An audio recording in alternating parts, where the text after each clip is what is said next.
Hello and welcome to So, Hear Me Out, a podcast from London's Southbank Centre about classical music and the big questions it can help us explore. I'm Gillian Moore, broadcaster, writer and artistic associate here at Southbank Centre. And I'm Linton Stevens, broadcaster, musician and illustrator. Each episode we start with a question, something that opens a door into the music, and we each bring one piece to the table that we think speaks to it. Sometimes it's something familiar and sometimes something surprising, but always music that gives us a new way of listening. And we're not just talking about what the music meant then, but what it means to us now, why it still hits and why it still has something to say.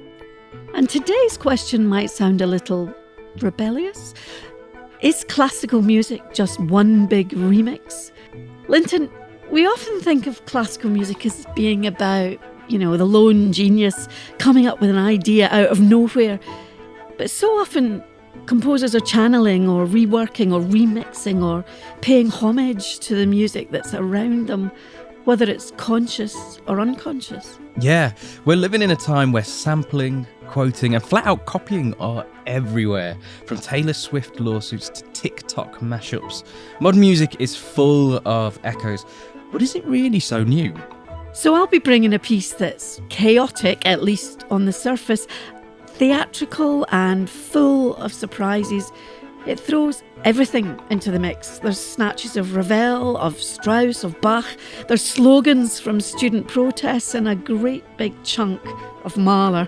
It's like a musical time machine having a nervous breakdown, but in a good way. It sounds impossible, but somehow it all holds together. It's layered, it's political and strangely joyful. It's the third movement of Luciano Berio's Sinfonia. And for me, well, even if you don't know all of the music in this series, I almost guarantee you'll hear something you recognise. I'll be bringing a piece of music that feels ancient and futuristic all at once, full of drama, danger and destiny. It's the sound of X-Wing starfighters and lightsaber battles, but also of something deeper: myth, memory and malevolent empires. Listen closely and you'll catch echoes of sacrificial dances and Martian landscapes, woven into a score that doesn't just accompany a story, but elevates it to legend. It's not just film music, it's a reimagining of the orchestral tradition for a galaxy far, far away. That's right, I'll be taking you to the galactic heights of John Williams' score to Star Wars. These are two very different pieces, but they've both got that magpie quality, bringing up sounds from the past and making them speak to now.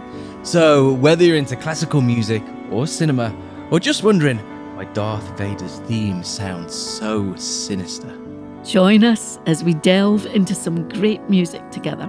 This is episode 4, Musical Magpies. Is classical music just one big remix?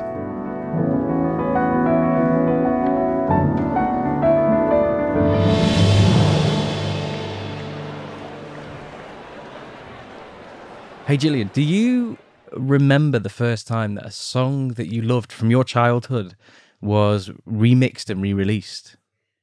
Oh, well, I guess if I think back, there's Stevie Wonder's great album of 1976, Songs in the Key of Life, that amazing double album. In my opinion, probably one of the greatest albums ever released. And there's a song on it called Pastime Paradise, which is very moody and, like the whole album, very political. And then I guess about 20 years later, in the mid-90s, I heard a very different version. It's called, I think, Gangsta's Paradise by Coolio. Oh, yeah. And I guess, I had mixed feelings, I have to admit, about it, because I actually love that. Yeah, well, Coolio it was a song. great success, wasn't Yeah, it? it The Coolio version. I remember that from my childhood. I didn't know actually that was a remix either. Oh, it absolutely is. You got to get into Songs in the Key of Life, Linton, one of the greatest albums of all time. she gave me a very stern look there. So the reason I asked Gillian is because it happened very recently. There was a song from my childhood, not the first song that I remember, but it was called Blue Dabba Dee. and it was like a massive hit with like teenagers when I was a teenager. And then somebody very recently has taken that same melody and re-released it. And I was talking to one of my nephews about it and saying, you know, that's from this song.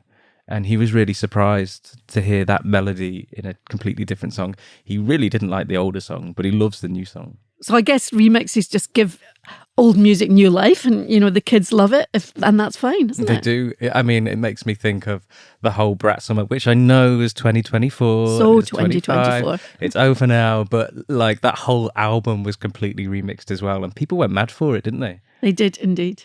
So that made me think, isn't that a perfect thing to explore in classical music? Because Gillian, it's not really a new concept, is it? This happens all the time, Linton, because it's just a thing in classical music that composers rework and remix and recycle material from all sorts of places. And it's not a new thing. It's something that's been happening since medieval times. So there was almost like a cult of it in medieval and into Renaissance music. You know, composers would take, for example, a popular song and work it almost secretly into, you know, a big sacred piece.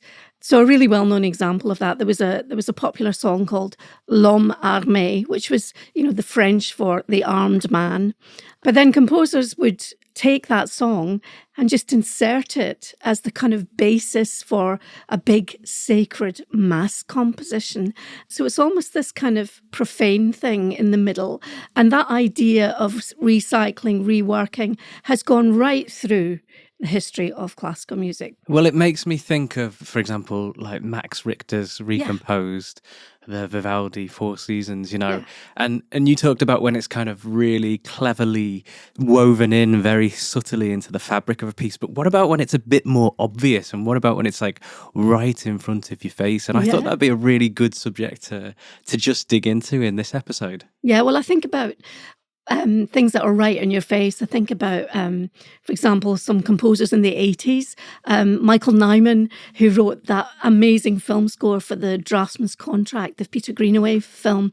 And it's just a reworking of the music of Purcell, but somehow he's made it sound like this sort of almost 80s pop music. He's given it this really hard edge. It's all multi-track, so you've got this sort of really rich 80s sound about it. There's another piece by the composer Steve Martland, who very sadly died way before his time.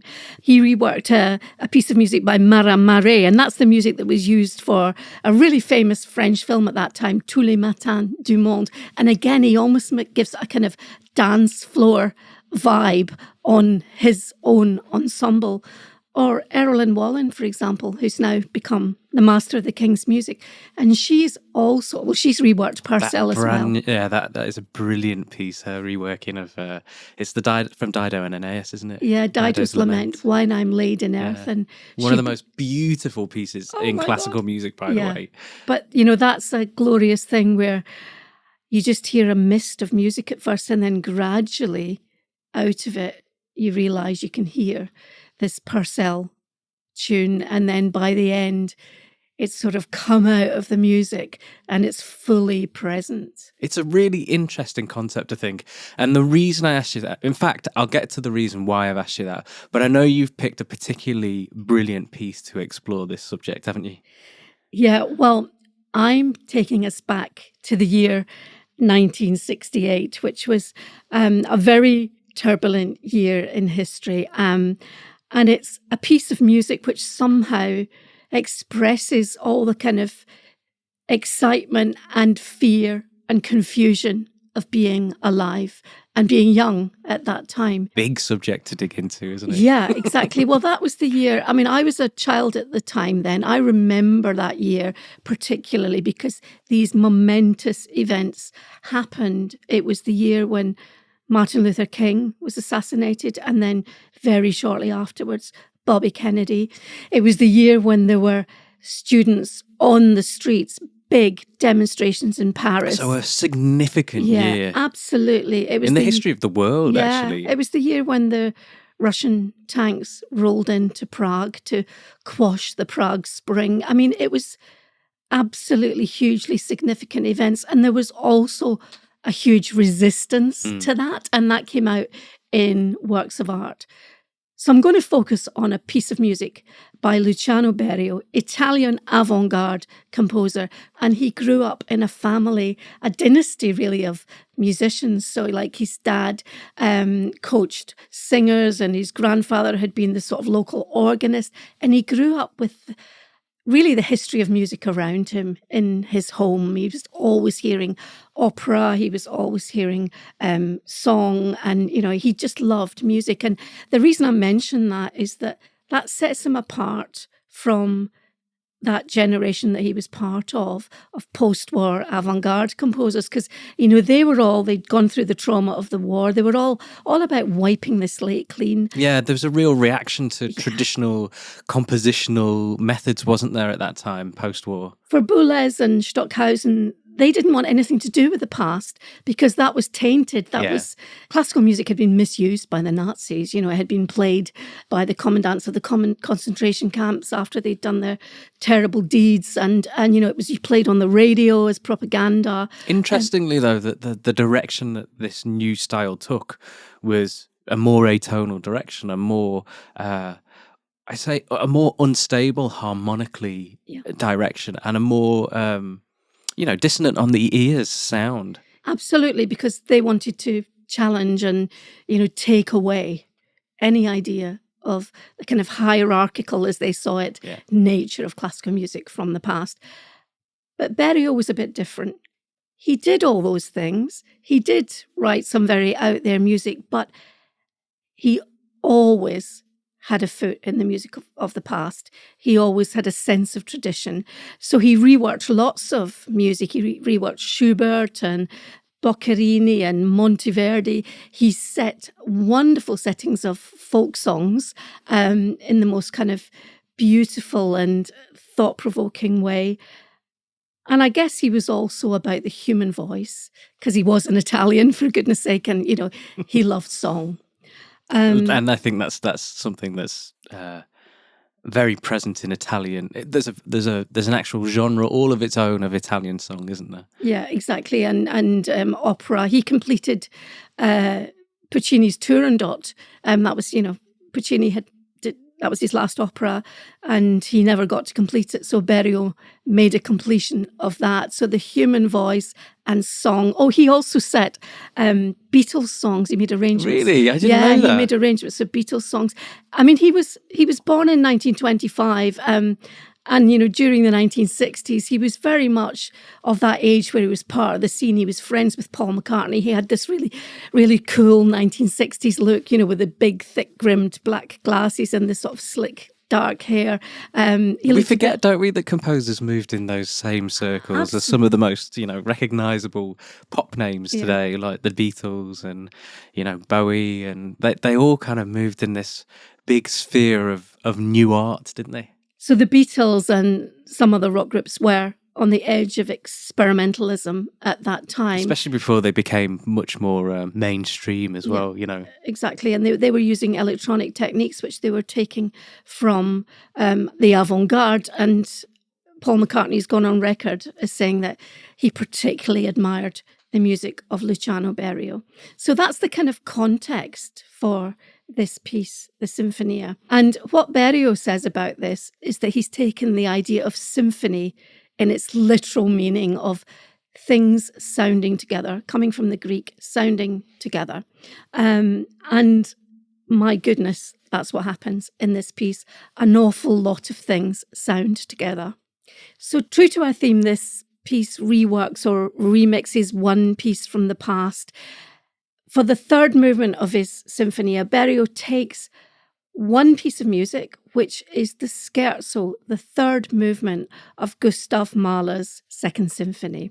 Now, this movement is this kind of wonderful 3/4 time, sort of fast-moving, flowing. The title of the movement is in fließender Bewegung, which means flowing movement. And Berio says he takes this, it's played all the way through this movement of his own Sinfonia, and he takes it and he uses it like a river that flows through the whole piece. And sometimes it goes underground and sometimes it's to the fore. I think it would be a really good idea just to hear for a moment the original Mahler movement. Let's hear it.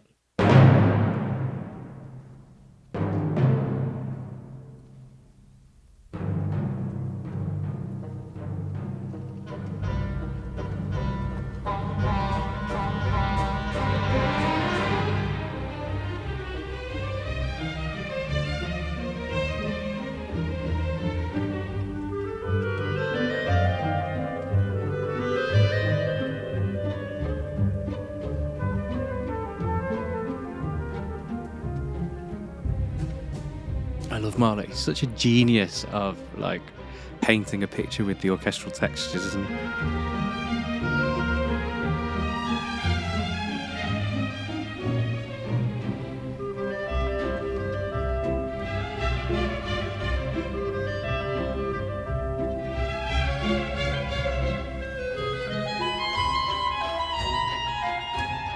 Gustav Mahler, third movement of Symphony No. 2, The Resurrection, with Leonard Bernstein and the New York Philharmonic. So for the third movement of the Sinfonia, we have that Mahler movement just flowing through it. But what Berio does is he also layers loads of other music on top of it, as well as words and syllables and noises. So we're going to hear the opening of Berio's version, but before we do, I'm just going to try and explain a bit of what happens. We get the same, at the beginning, we get the same percussive bang as we just heard at the beginning of the Mahler, but in the space between that and the music proper starting, we hear a burst, a kind of explosion of orchestral music from somewhere else that's not familiar. Actually, it's an orchestral piece from Schoenberg, which I never realised until very recently.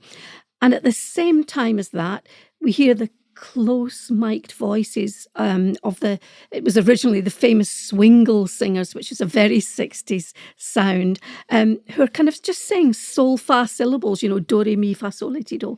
And they're reading out directions from the score. So you'll hear somebody saying, nicht eilen bitte, which means don't hurry. And then you hear some words, and that's kind of the main text of the whole movement, and that's from Samuel Beckett. It's a novel called The Unnameable, which is kind of freely associative stream of consciousness, and that starts with lots of questions. It starts with the question, where now? It's probably the right question to ask in 1968, in that moment. So let's hear it.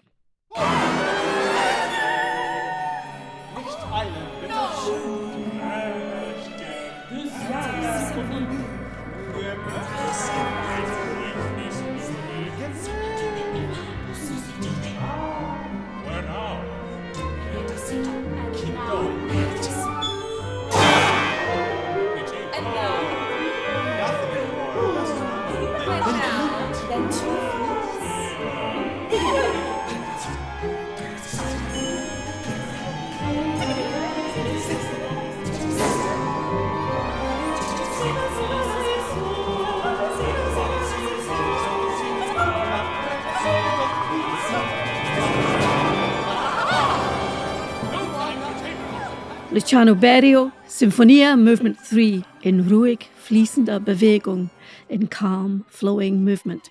Ludovic Morlow, Roomful of Teeth, and the Seattle Symphony Orchestra.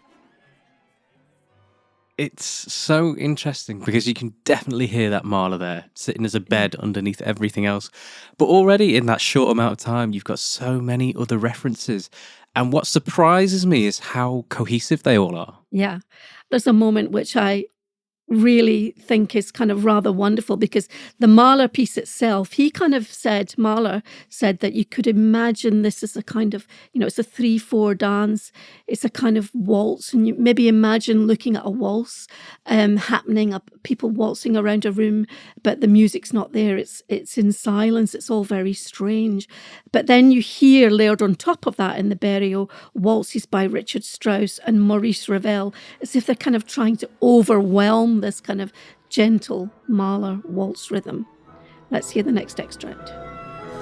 Wait for the compulsory show to begin. It takes time.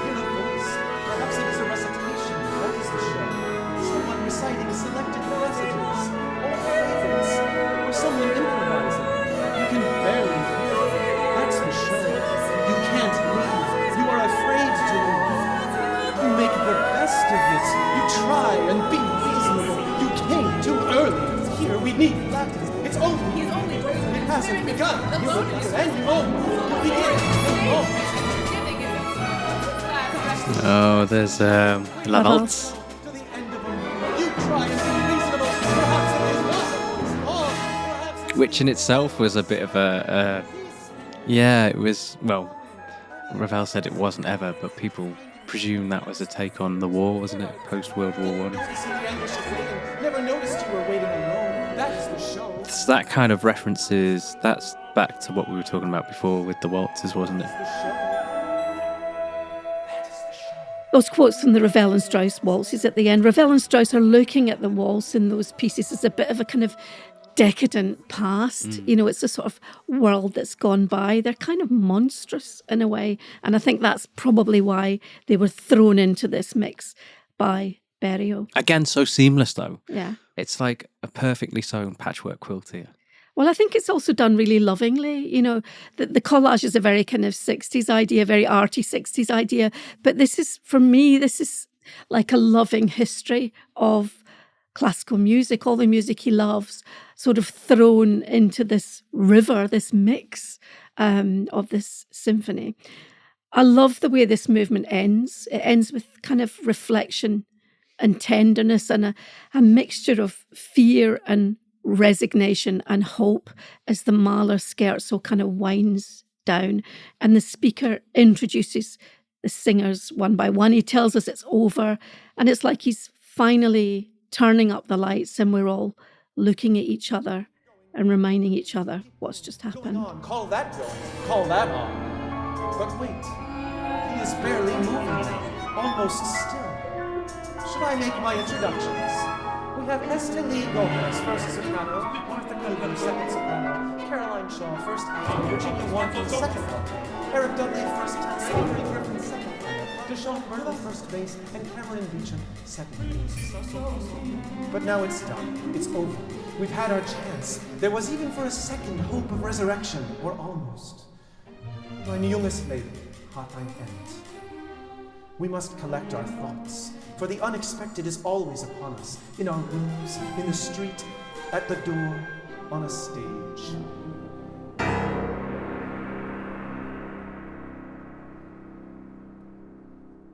Thank you, Ludo. Thank you, Ludo, he says. That's the name of the conductor. And then those words you heard, keep going, going on, call that going, call that on. That's the Samuel Beckett. And then he says, there was even some hope of a resurrection. And the Mahler Symphony is subtitled The Resurrection Symphony. So that's an oblique reference to that. So it's that kind of very swinging 60s idea about, you know, the work of art referring to itself and also referring to lots of other. I think there's a word intertextuality, isn't there? Which means something to do with referring to lots and lots of other artworks. And that includes, in this case, music. It includes words and literature. It also includes, buried in that texture somewhere, are slogans from the student demonstrations in Paris in 1968, because Berio was there. You know, he was part of that radical politics. He was there. He was involved in the civil rights movement in America, where he was mostly living in the 60s. So it's kind of right in the center of the maelstrom of that time. And for me, it's really interesting that he's using the language of classical music to express all that exhilaration, all that fear, all that kind of radical thinking of that time. There's something as well as a listener very satisfying to hear a piece like that and to be able to pick out all of those references. Almost like we were talking about before, breaking the fourth wall. And I think that immediately brings somebody into the art because you feel like you have this personal connection because they're suddenly talking, they're broken character or they've broken the story and they're suddenly talking to you in the real world. I think there's something like that in this piece where he's taking references from lots of different places and you as a listener go, I know that piece. I know that piece. Because all of a sudden it connects you to different parts of your own life as well, doesn't it? Because music takes you back to all sorts of different places and different times. And, you know, music for me is the thing that will immediately take me back to a feeling of when I was younger, where I heard it, or what significantly was happening in my life. So I think hearing all of these bits being joined up in this one piece, it's a very satisfying thing as a listener. It's memories floating past. And also, when you're in a live performance of this piece, because of the way the words work and the way the music works, you feel you're part of something. And there was a really memorable performance of it that I put on at the Southbank about a few years ago. And at that point, the Southbank was at the end of a sponsorship deal with Shell Oil. And at the beginning of the performance, there was a demonstration just as the piece was about to start from the stalls, and people demonstrated against Shell and unfurled banners and things. And some people said to me, "That was amazing, Gillian. Did you actually stage that?" Because it was so in keeping with the piece. Theme, yeah. But so the piece feels like it can be used in that way. It's still part of life. Well, yeah, that's the other thing as well, isn't it? The contemporary resonance of that piece is still really relevant today. There we have it. So hear me out. Luciano Berio's Sinfonia from 1968. Okay, Gillian, so now it's my turn. And I've gone for something slightly different to you, probably a little bit more well-known. And there's a reason why I asked you this question at the top of the show as well. So I've had a bit of a mission lately to get through. I don't know if you're a fan of these films, but to try and get through all of the Star Wars films in chronological order. And that reminded me about something that you mentioned, you were telling me about in your book, your Stravinsky book about The Rite of Spring, and how there is a section in The Rite of Spring that John Williams took direct inspiration from. In fact, this is the music from the Dune Sea of Tatooine that's by John Williams and in the Star Wars film. So it's this oscillating sound and a really particular texture. It's the woodwinds, isn't it? And it's a really unique and actually slightly uncomfortable sound. I don't know what it is. Yeah. It's the harmony and the dissonance in that harmony.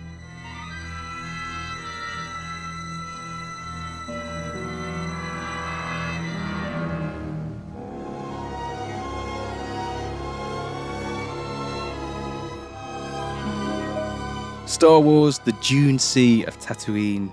That was John Williams conducting the London Symphony Orchestra. Let's listen to where he got that inspiration for that little bit of music from, which is from Stravinsky's Rite of Spring.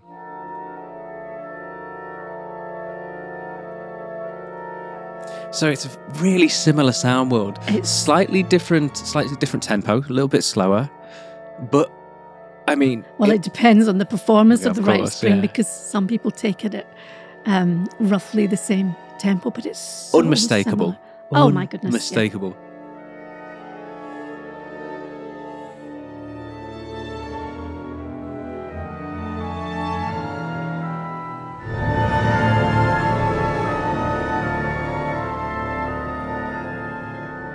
That was the Sacrifice introduction from part 2 of Stravinsky's ballet, The Rite of Spring. We heard it performed by Theodore Karensis and Musica Turner. And that made me think, actually, Star Wars, the Star Wars films, the music from the Star Wars films is a perfect example of a composer who has taken a direct inspiration from music that's come before. Absolutely. I mean, John Williams was a composer who absolutely wore his love of classical music and his training and his enormous knowledge of the repertoire on his sleeve in his film scores. There are so many examples of it, not just in Star Wars, but in, just think of the Jaws music, for example. And, that feels very close to the part of the Rite of Spring as well. Let's go back to John Williams and let's talk a little bit about him as a composer, because he's got actually a really interesting history. So he was born in 1932 and his dad was a jazz drummer. So that's where he got his kind of musical upbringing. And actually he originally trained, he was born in New York, grew up in LA, and originally trained as a classical pianist. But he said when he came to the end of his studies, he kind of famously said that it was very obvious to him that he was a much better composer than he was pianist. pianist. So he decided not to pursue his career being a concert pianist, but instead, and thank goodness he did, decided to pursue being a composer. And consequently, he became, I think it's fair to say, arguably one of the, if not the most well-known composer of his time of film music, and especially, or certainly in my opinion, the melodies he writes are some of the most unmistakable and iconic melodies in all of film music, I think. I think also his use of the orchestra, his film music is characterized by full orchestral sound. He recorded a lot of the scores here in London. With The the London LSO, Symphony yeah. Orchestra in the 1970s were doing the original Star Wars soundtracks at the same time as they were doing, big classical recordings with Andre Previn, who was their conductor at the time. And it really continued that tradition, which might have been a bit lost in the intervening years after the 1940s heyday of big film scores, but of huge orchestral sound. And what's unique about that for John Williams is that there are today, and there were at that time, a lot of composers who didn't orchestrate their own work. So they'd write all this beautiful music and then give the piano score to orchestrators to do it for them. And I think what is fantastic about John Williams is that he had this incredible and innate knowledge of the textures and sounds of the orchestra, but also an incredible knowledge of the history of orchestral and film music as well. And he was able to take all that on his palette and paint it into all of his pieces, and specifically in this instance in Star Wars. Well, the use of the orchestra is absolutely masterly, because you have, everything from the big brass sound, which you might associate with some of the march-like themes from many of the films, to that, like More the thing intimate, you played, yeah. are just very, very sort of textural and mysterious sound, and everything in between. He was like Debussy or like Ravel, or those people who were just brilliant at painting colours on the orchestra. I want to dig into some examples, because there's a lot of these that almost everybody is familiar with some element of John Williams' Star Wars soundtrack. And I want to dig into some of these examples and just show the breadth of knowledge that this man had when he was putting all these jigsaw pieces together. So I'm going to go with the first and most obvious one, and that's the main theme from Star Wars. So let's have a little listen to this. It's super recognizable.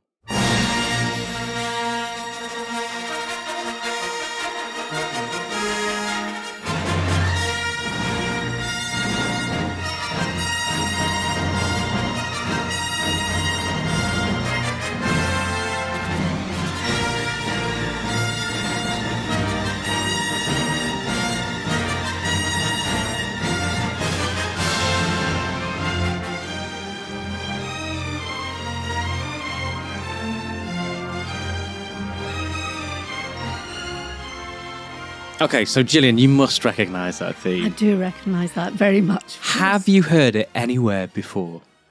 Well, it immediately takes me to Wagner, that big brass sound, something like, the overture to Tannhäuser or Lohengrin, these with also the sort of swirling, sweeping strings behind it. That's where it takes me, but I suspect you're going to take me somewhere else. Well, when George Lucas originally spoke to John Williams about writing the score for his space opera, which is a film that focuses on war in outer space, what very often happens is that the director will send the composer ideas for what he wants the sound world to be like.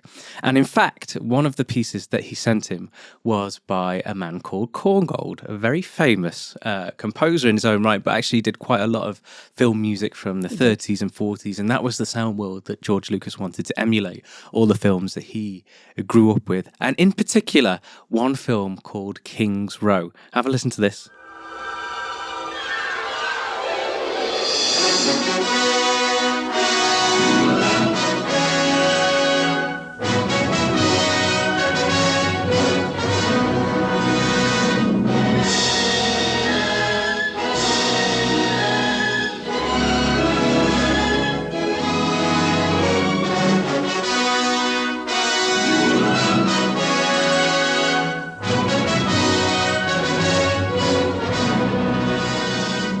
Eric Wolfgang Korngold and Warner Brothers Studio Orchestra, and that was the main title from the film King's Row. You've just given me the missing link with Wagner, because that's even closer to, I'm thinking there of the of Götterdämmerung, Wagner's Ring, that really heavy brass bum bum bum, with the strings sweeping around behind it. But the Korngold is closer to that, and it's also very close to the Star Wars. I mean, music. you can immediately hear where that link takes you back to, and how it takes you back to Wagner, but also how he's directly borrowed quite a lot of very obvious elements from the Korngold and put it into the Star Wars. Incredibly, and made it something new. There are so many elements, and I think the genius thing that John Williams has done here is to tap into something that feels familiar, a sound world that emulates a certain era or feeling, and then changed it to something slightly new, but something that's maybe subconsciously recognizable. So before you're even in this new sound world, there's something that feels familiar about it. And I think that's incredibly clever. I think it's also a really great thing in terms of the life of classical music, or the life of orchestral music now, because it's linking audiences, a really wide audience, with that whole history of music. And there are so many live concerts of John Williams music now done by orchestras all over the world, not necessarily with the films, but just the film scores, and people really recognize them and know them, and people are attending in very large numbers and listening to big orchestras performing, and that's thanks to John Williams and his absolute mastery of the orchestra. I mean, it's just great music in and of itself, even without the film. The music in and of itself is just so great to listen to. And I want to jump into another fantastic example of how John Williams throws back to music of the past and brings it into a really relevant present day situation. So let's take Darth Vader's theme. Immediately conjures a certain feeling. Let's listen to Darth Vader's theme.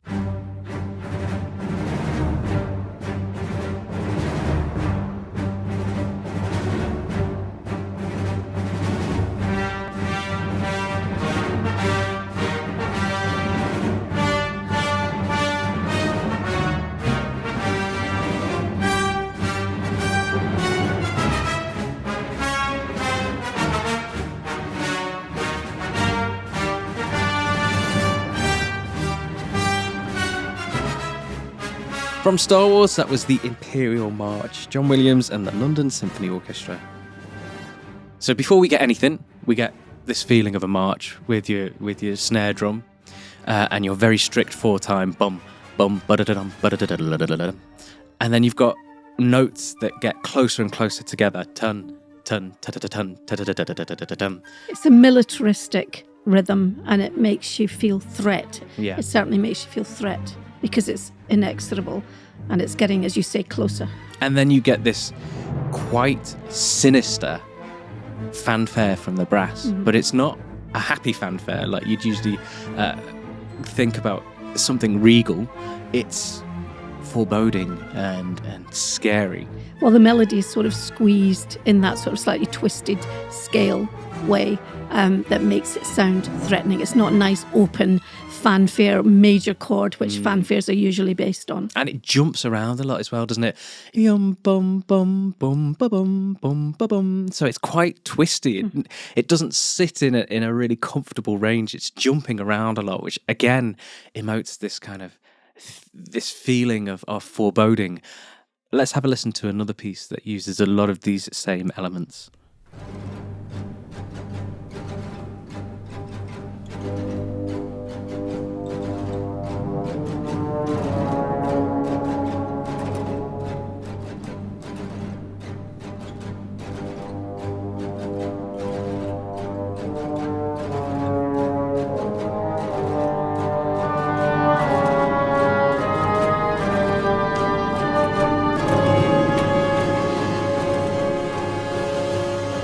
Gustav Holst's The Planet, and that was the first movement, Mars, played by Berlin Philharmonic and Herbert von Karajan. So this is Gustav Holst's The Planets suite, Mars, the bringer of war. So immediately, before you hear the music, you're thrown to something militaristic and warmongering, you know. He wrote it just as the First World War was starting in 1914. And that rhythm, that da-da-da-da-da-da-da, which is so like the Darth Vader, except it's in 5/4. Yeah, true 5/4. Yeah, even more unsettling. But you've got the melody, the creepy melody on the top. From the brass as well, yeah, from exactly. the same sound world. And it's got the same, what we call intervals. It's, this sort of rather twisted, kind of threatening melody line rather than a bright fanfare. And the way he does it as well, way Holst does it. So he starts this kind of militaristic march, but he has the strings using the backs of their bow tapping against the actual strings. He has the violins and all the members of the string family tapping the strings with the back of their bow, which is quite it's a technique we don't see very often or hear very often, isn't it? It's called col legno with the wood, so it's the wooden bit rather than the horsehair bit of the bow, and it's using the violins as a percussion instrument rather than as a source of melody. Yeah, and again, that's what John Williams takes a slight kind of element from that, and instead he puts it directly onto the snare drum, but also with the addition of some lower tessitura instruments.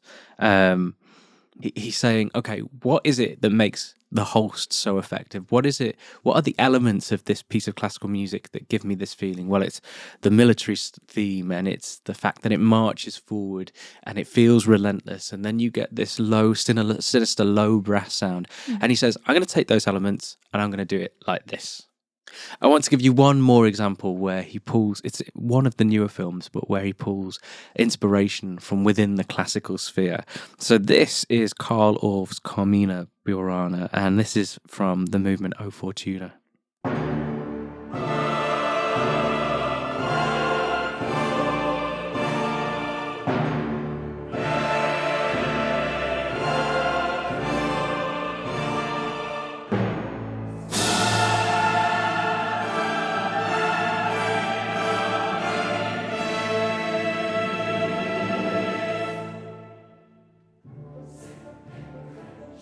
Carl Orff's O Fortuna from Carmina Burana.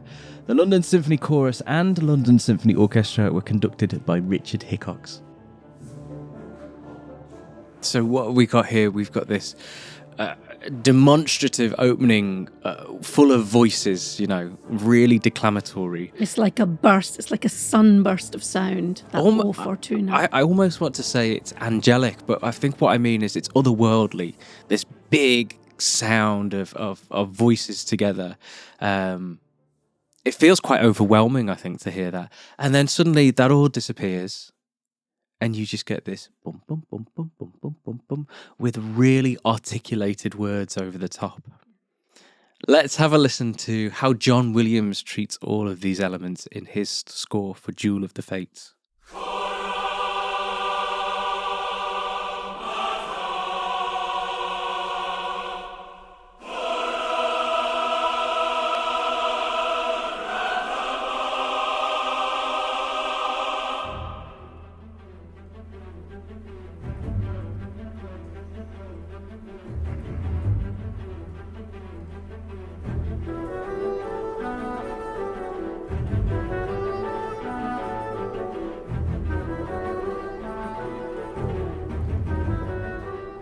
So we get that big declamatory opening, and then it goes into slightly quicker, but the sound world drops, and we get this small repeating pattern.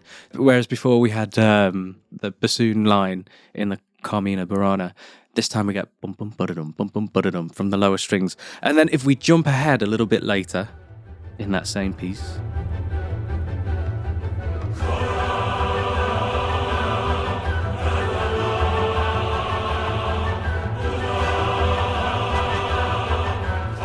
you now get the voices on top of that with this repeating pattern. And again, if we listen for a second,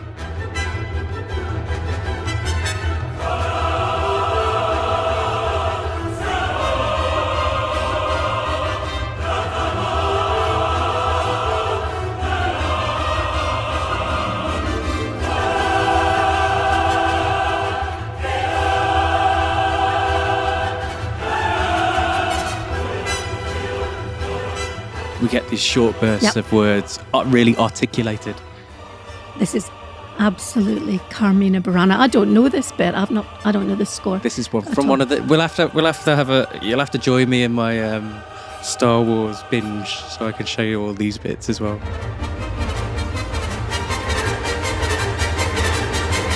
Jewel of the Fates by John Williams and played by the London Symphony Orchestra.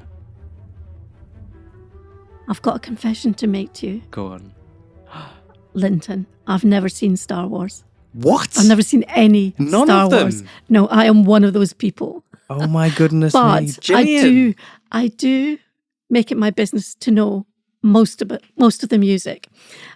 So as you say, I've written about the connection between Stravinsky and John Williams and other film music. But I have never actually. I just don't do fantasy. Well, it's not do you know my what, thing. Gillian? Before we record the next episode, we are going to have. You're going to join me in my Star Wars binge, so you can see how even better, actually, and even more incredible is how John Williams has put all of these elements in this incredible score, in multiple incredible scores for the series, to what's happening on stage. And I think for me, the most brilliant thing is. What George Lucas has done is created this entire fictional world. And what John Williams, by putting John Williams' music to it, John Williams is tapping into something that is maybe subconsciously familiar. And what that does is by drawing all of these elements of inspiration from places, from music of the past, it helps. Because it's already alive in your subconscious, it helps to bring this fictitious world to life. It helps make it more real in your imagination. And I think that is the brilliance of John Williams across the board, but specifically in this score, is that he is able to take all of this inspiration from all of these different places and make something entirely new. So we've had a look at how composers have always remixed, reworked classical music. And it's been really interesting for me to think of the idea that, classical pieces are not, sometimes we're a bit precious about it. They're not these things that are fixed, that can never be moved and changed and shaped. And I think there have been so many reasons over history why composers have reworked and remixed classical music. It can be because they want some of the atmosphere or because they want to pay homage to it. In the case of Luciano Berio, he's using music of the past to capture a very particular moment in history, a moment of confusion, of questioning, the question, where now, which the whole movement starts with. And the fact that this music in the Berio piece is fragmented, it's hidden, it pops up unexpectedly. It all adds to the atmosphere of fear and excitement. And ultimately, although this is in the revolutionary year of 1968, when everybody was asking, where now, to quote Beckett, it's actually also a homage to the past. And it's about love for the history of music. Yeah, I think you're absolutely right, because I think we talk so often about how classical music is this sacred, monolithic thing that can't be touched. But I think very rarely does a composer want to take something that somebody else has done and sell it entirely as their own. I think the genius is often around taking something that already exists and doing something entirely new and creative. And actually that in itself is, I think, super exciting. You can do that with source material and you mix in your own lived experience. You take these jigsaws of inspiration and you create an entirely new piece. And I think that's what's so clever. And in both instances as well, I think neither composer is trying to pass anything off or copy anything. They're putting it into a different context to tell an entirely new and different story. And with John Williams, he purposefully drew on these familiar sound worlds and pulled out all of the successful elements of established composers, elements that were so effective that even non-classical music fans can recognize the things that he's taken them out for. So in both instances, the composers have taken music of the past or present and made it into something new. And ultimately, that's what originality is. It is about creating something new from all of the inspiration that you have around you.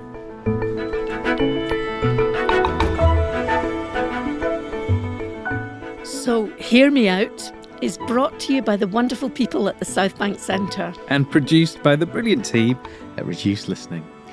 Thanks for spending time with us. If you liked this episode, please follow or subscribe wherever you get your podcasts and maybe share it with a friend. We love exploring big ideas through music, and we've got plenty more to come. So join us next time for another adventure. Until then, keep listening, keep questioning, and keep letting music surprise you. See you next time.